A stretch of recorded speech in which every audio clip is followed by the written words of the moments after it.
വ്യത്യസ്തമായ കഥാപാത്രങ്ങളിലൂടെ മലയാള സിനിമയിൽ നിറഞ്ഞു നിൽക്കുന്ന നടനാണ് വിജയരാഘവൻ. നാടക രംഗത്തു നിന്നും മലയാള സിനിമയിലേക്ക് കടന്നു വന്ന വിജയരാഘവന്റെ എല്ലാ കഥാപാത്രങ്ങൾക്കും തന്റേതായ ഒരു ശൈലി കൊണ്ടുവരാൻ ശ്രമിക്കാറുണ്ട്. ഈ കാലത്തിനിടയിൽ പലതരത്തിലുള്ള വ്യത്യസ്തമായ കഥാപാത്രങ്ങൾ അദ്ദേഹം ചെയ്തു ഫലിപ്പിച്ചു. മലയാളത്തിന്റെ നാടകാചാര്യന്മാരിൽ ഒരാളായ NN പിള്ളയുടെ മകനാണ് വിജയരാഘവൻ. ഇപ്പോൾ മമ്മൂട്ടിയോട് തന്റെ ഒരു ആഗ്രഹം പറഞ്ഞപ്പോൾ മമ്മൂട്ടി പറഞ്ഞ മറുപടിയെക്കുറിച്ച് സംസാരിക്കുകയാണ് അദ്ദേഹം. ക്ലഫ് FM-നോടാണ് അദ്ദേഹം മനസ്സ് തുറന്നത്. മമ്മൂട്ടിയോട് ഒരു ദിവസം ഞാൻ പറഞ്ഞു, എനിക്ക് തന്റെ അച്ഛനായിട്ട് അഭിനയിക്കാൻ ആഗ്രഹമുണ്ടെന്ന്.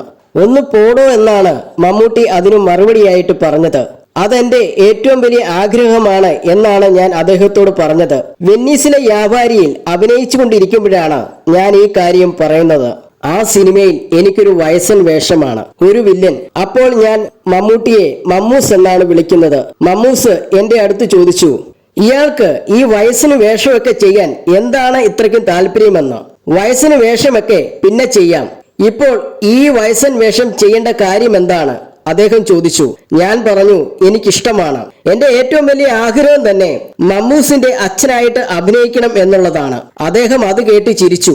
വിജയരാഘവൻ പറയുന്നു.